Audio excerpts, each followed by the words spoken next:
पुण्यातल्या रेल्वे स्टेशनचं नामांतर करण्यात यावं अशी मागणी आता मेधा कुलकर्णी यांनी केली आहे। पुणे रेल्वे स्टेशनला थोरले बाजीराव पेशवे यांचं नाव देण्यात यावं अशी मेधा कुलकर्णी यांची मागणी आहे।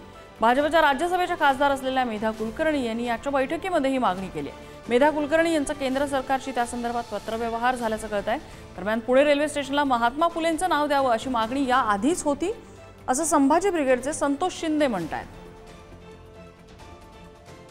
रेल्वे स्टेशनला श्रीमंत थोरले बाजीराव पेशवे यांचं नाव देण्यात यावं अशा प्रकारची मागणी ही पुण्यातल्या अनेक संघटनांनी वेळोवेळी केलेली आहे।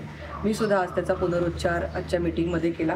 काही रेल्वेची मीटिंग होती म्हणजे खासदार मेधा कुलकर्णींना पुणे रेल्वे स्टेशनला थोरले बाजीराव पेशव्यांचं नाव द्यावं अशी मागणी केली। तुमचं समर्थन आहे का?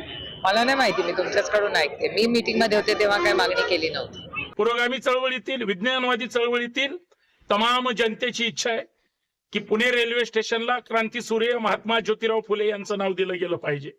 भाजपच्या आणि अर्थात पुण्याच्या सन्माननीय खासदार मेधाताईंनी जी बाजीराव पेशव्यांच्या नावाची मागणी केली हा त्यांचा संवैधानिक अधिकार जरी असला तरी मला असं वाटतं तमाम पुणेकर म्हणून हे महात्मा ज्योतिराव फुले यांच्या नावालाच पसंती देतील।